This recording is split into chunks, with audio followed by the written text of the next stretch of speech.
Hi and welcome to Conceal Stitches. Have you seen this beautiful two-piece? Yeah, this Ankara and crepe combo. Yeah, I made this for my birthday photo shoot, and I would like to take you through the process of making this pant trouser, this perfect fit trouser. So if this looks like what you would like to learn, sit back.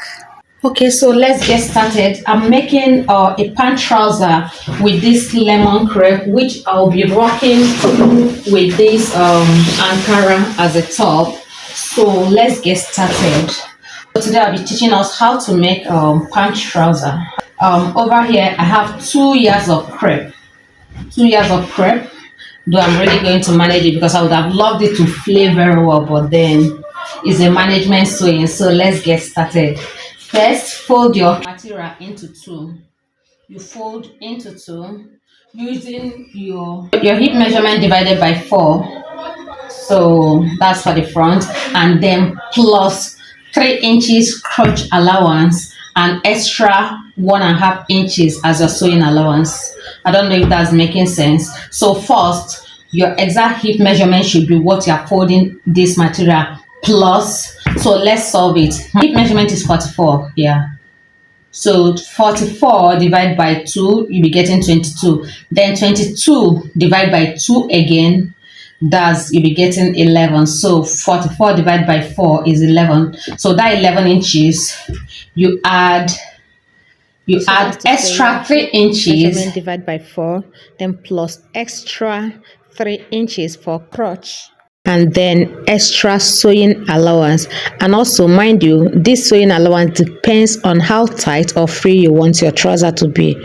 Excuse me. So if you want your trouser to be tight, like on the hip, so that's to say you might just need to give 1 to 1.5 inches depending on how you want it, like I said. Then if you want it to be free on the hip, that's to say you might need to give from 1.5 to 2 inches and so on, depending on how you want it.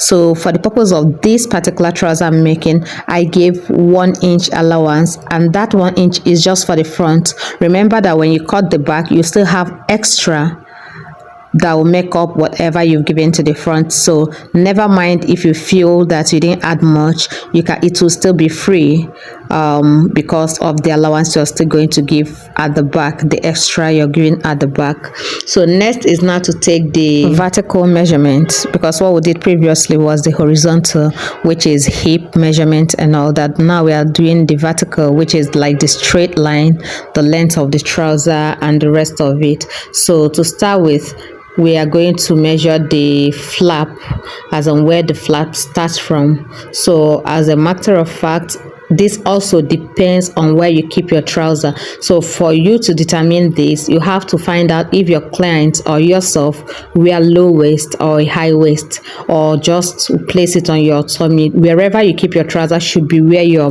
vertical measurement starts from to get to your hip point. So mine usually is 9 inches. Sometimes if I want it higher, I can do 10. You can do 11 inches, which I think is the maximum.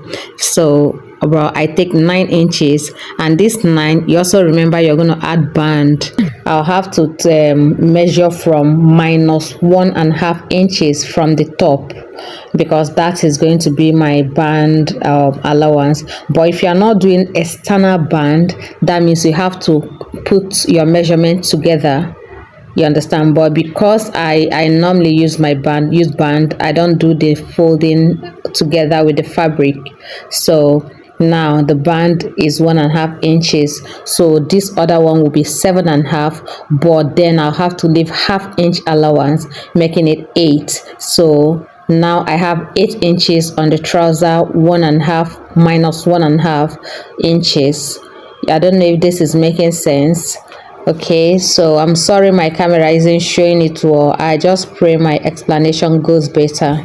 So after that, so that's where you measure as your hip point before adding your extra another 3 inches to the hip point. So if your hip point, note this is very important point, if your hip point is 9, that's to say you're going to add extra 2.5 to 3 inches to get your crotch.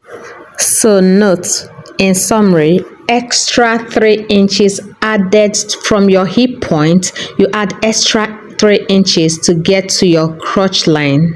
2.5 to 3 inches anyway, depending on the person's hip or butt, if the person has bigger butt or hip. So that's to say 2.5 to 3 inches. Some persons who are very skinny could also do 2 inches, you understand. So but you add 2 to 3 inches to the length, that's to the vertical length from your hip point, you understand. So this to say, if your hip point is 9 inches, you are taking it between 11 to 12 inches. That's if you're making a high waist. Then next is to take you must have left 3 inches from our beginning measurement on the horizontal measurement, the 3 inches that you're taking out for your crotch, depending on the size of the person you're making it for.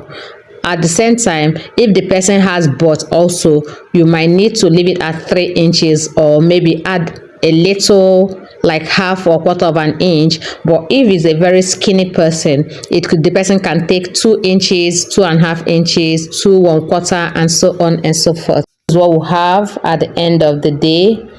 This is how your trouser will look like when you're done cutting. Then take to the sewing machine and then run it through. You will have your perfect trouser. Thank you, and don't worry, you will see more of our videos.